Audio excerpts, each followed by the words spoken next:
So, on my last fob set, I made a tiny little drum, and I'm going to attempt to video myself making a tiny little drum again. And this is still in process of figuring out what the best way to do it is. And I'm going to do it slightly different this time, and I'll talk about it as I do it because there were some things I didn't like about the last time I did it. And I may or may not publish this tutorial. We shall see. So, for starters, I'm using pennies for the top and the bottom. I don't know why I like putting money inside fobs. I think it feels like a fun little surprise, like 200 years from now somebody finds this little stitched fob and there's old money inside of it. How much fun that would be.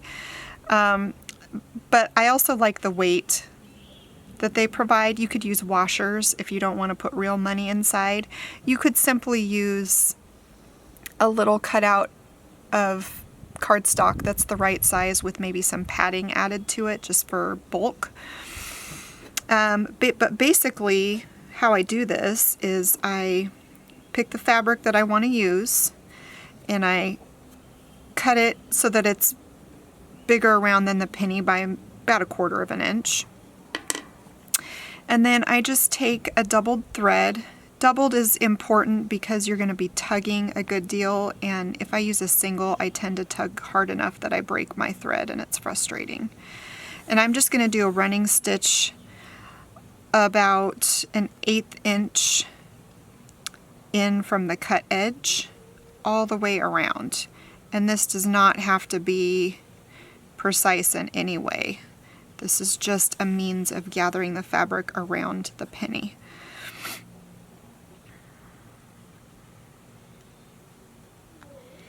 Bring your needle back up to the outside, which by the way is also where your knot is.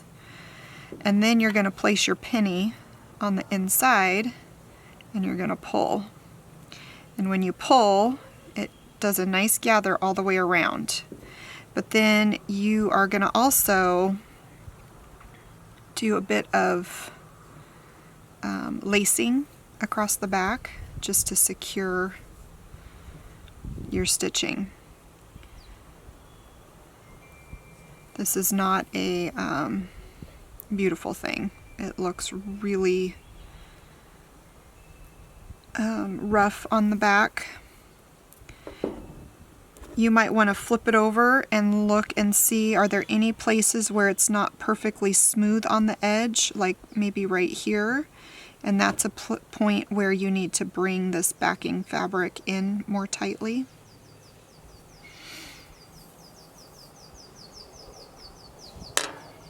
I think that's pretty good. So there's penny number 1, penny number 2.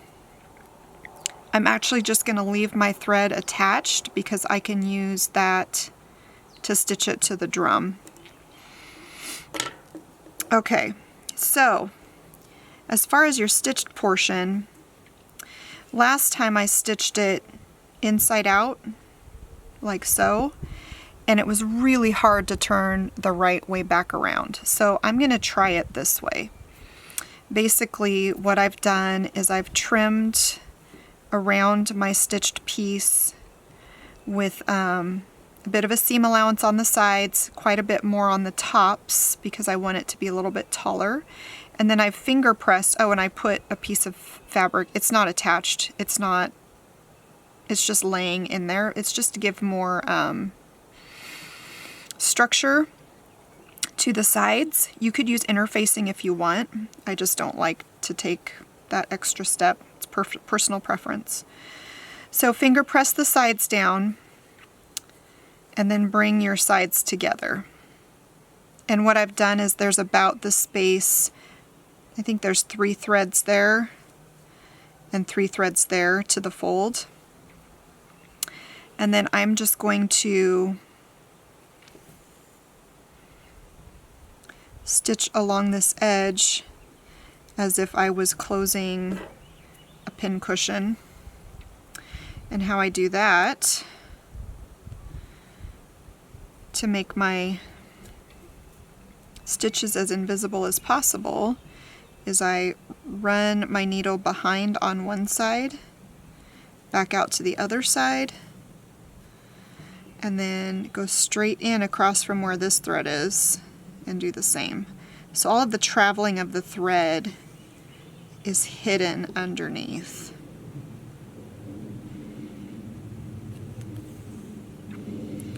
I'm just gonna keep your stitches about, I don't know, 1/8 of an inch apart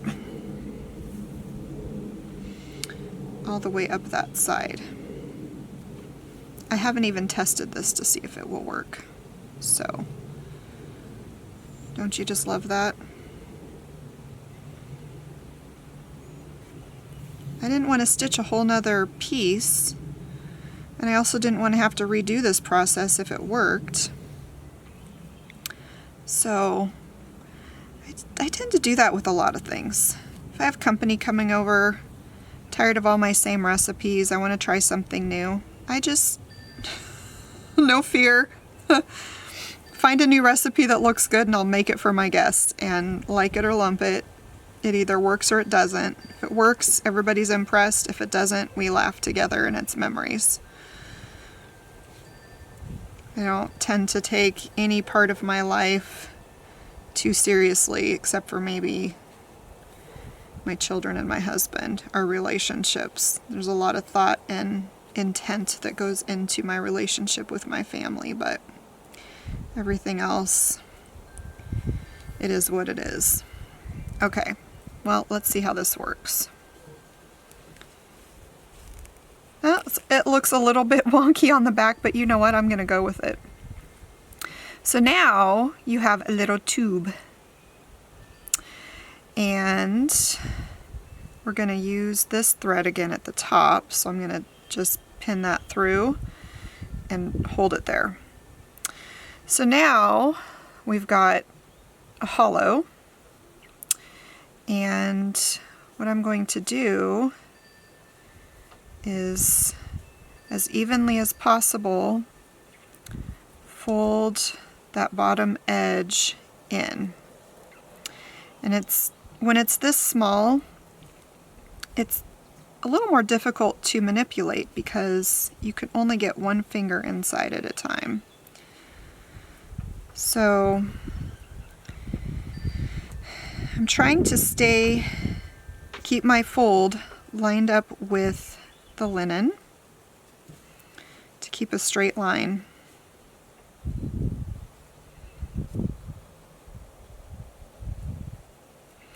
Adding that extra bit of fabric on the inside does make for some extra difficulty in folding, but what it does is it makes for a stronger little drum. And maybe doing one this tiny, that's unnecessary, but I really don't like being able to see through the linen. So if I don't like how it turns out again this time, I might try the next time without the fabric liner. I've almost got this folded to how I like it.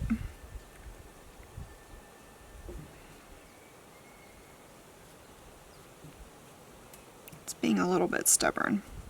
Okay, now we're going to take Penny, and look how perfect that is. It turned out just the right size. So we're going to take that needle. I'm going to start over on the seam side with my stitching. And your first stitch is basically just going to be to start,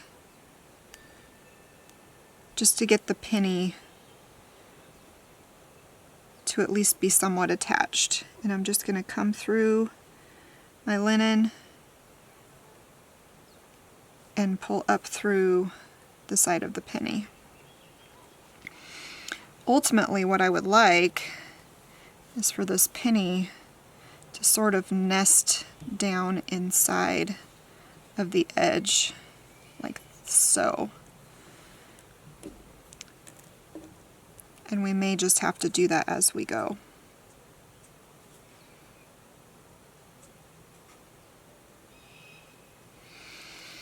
So I was a little worried that the penny was going to be the wrong size.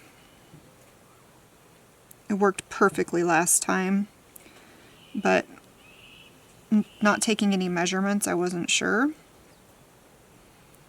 So now we know that if you're going to stitch one of the little designs in my fob series that I've started adding that are just the right size for a mini fob, that a penny is just the right size for your bottom template. You could trace around the penny onto paper, or you could use the penny itself. Now I should also mention that this bottom edge, I'm not being super careful with how it looks because I'm going to cover it up with some rickrack. So you can see that it's not nesting down inside because it's just the same size around as my fabric. If I made the fabric just slightly bigger, the tube I mean, it would have nested down inside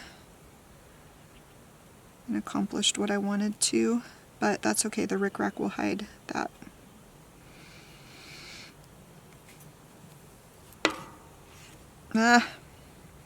This is really fiddly, you guys. It's not the easiest thing to stitch a tube onto a little flat round. Maybe that's partially why I like having the penny in there. It gives it something a little bit more solid to hold on to as I'm piecing this together. If you're making a larger drum, you can actually pin it together, but I just can't fathom what that would be like trying to pin these tiny little pieces together.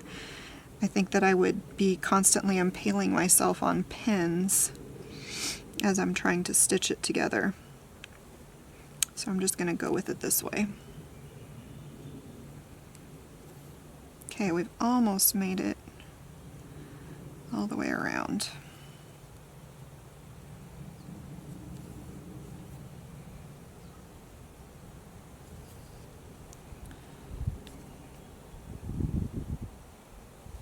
Okay, so I'm still not going to knot this and, you know, finish it off because I can continue to use the same length of thread for attaching my rickrack. Look it, it's actually not horrible. So I'm just going to stick it through, and then I'm going to come up here to the top, and I'm going to repeat the fold down process up here. And then we're going to stuff it.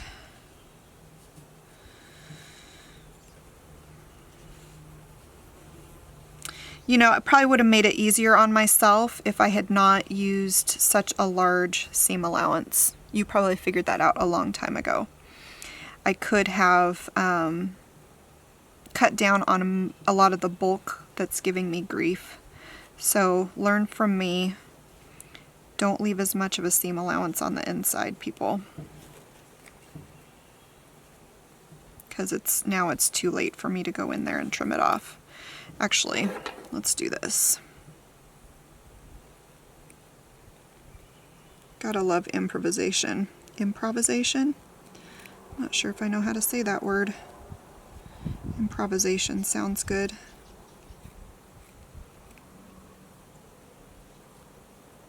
There, I just kind of cut that inner seam allowance at an angle. Now I have more room to work with in there.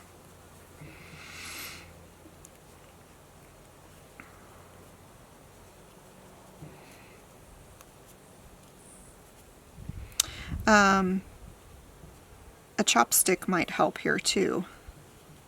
Let's see.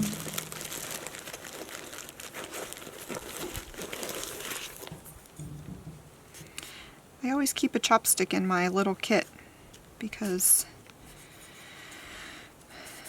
they come in handy for a lot of things, surprisingly, besides eating Chinese food.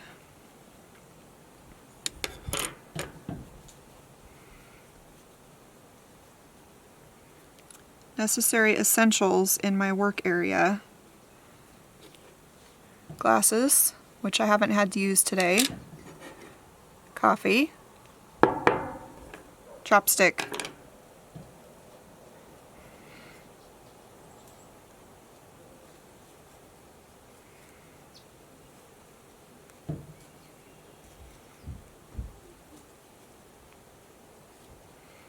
All right. I think that looks pretty even all the way around. Okay, now I have some lovely sheep's wool. I found a source on Etsy. You can buy it in, there's tons of people on Etsy that sell it.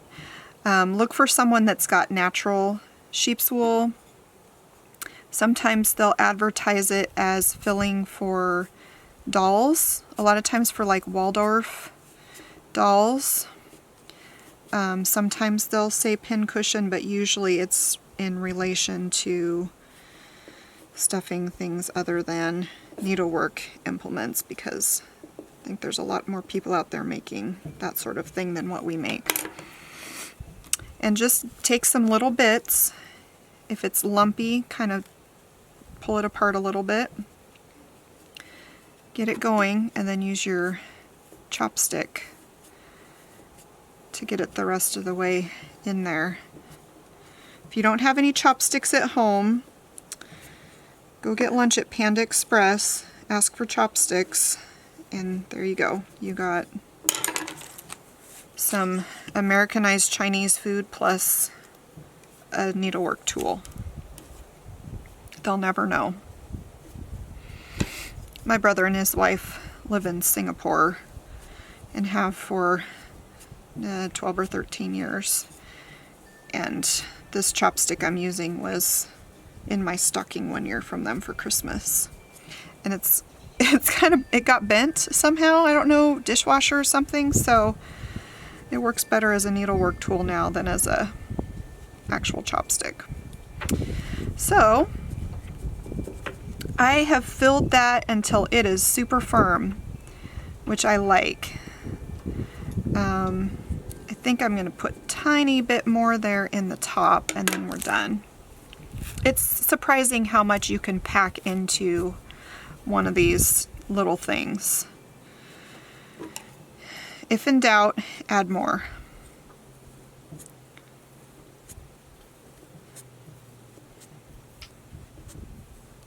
Look at that.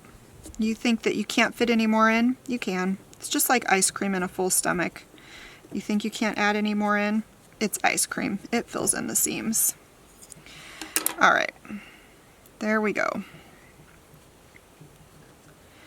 Now, we're going to repeat what we did on the bottom.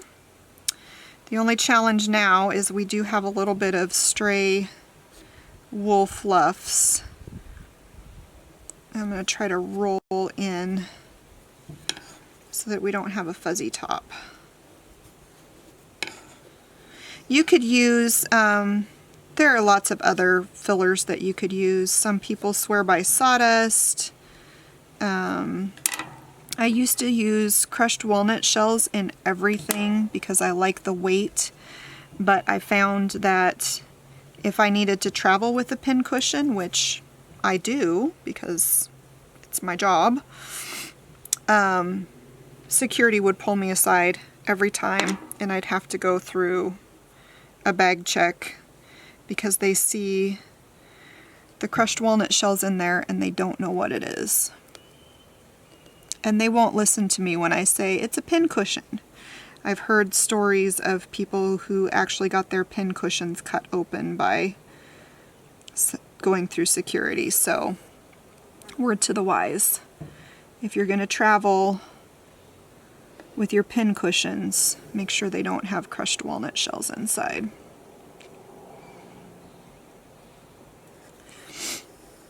This is a little bit easier to stitch on because now the pin cushion is nice and solid and full of sheep's wool.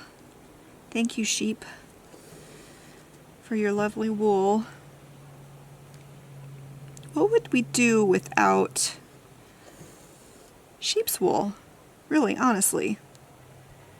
Think about how many things in your life incorporate wool.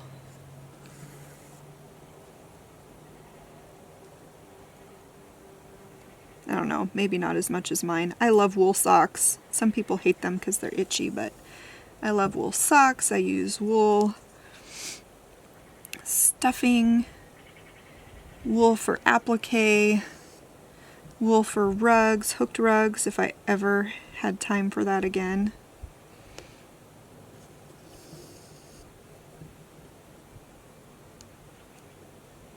This is working out pretty good, you guys. I'm happy.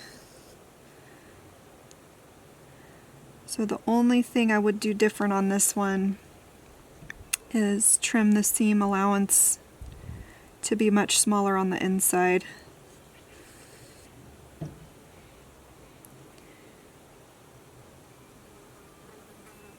And I probably should have measured my piece of linen so you knew exactly what size it should be for a penny to work. Well, I kind of measured. If you stitch it on the same count linen as the pattern calls for, and if you end up with 3 threads here and 3 threads there, actually, when that's closer to 4 because it's stretched, then it's going to be just the right size for a penny. Hee hee. Look at that little guy. So now all we have left to do, he's a tall, skinny drum. I could have folded the top down a little more now that I look at it, but that's okay. It's pretty cute. Now it's just going to be a matter of stitching the rickrack over that seam. And that is something that I already have a tutorial for, so I'm not going to do it now, but when I'm done, and I'm going to lay the rickrack more along the face rather than around the corner because I want to cover that side seam. I'm going to do that top and bottom, and you'll have a cute little woodpecker in the forest pin drum.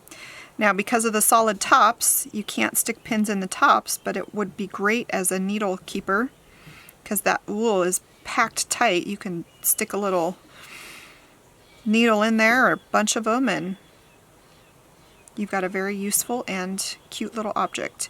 You could also glue or stitch onto this fabric top a loop, and it can be an ornament or a scissor fob.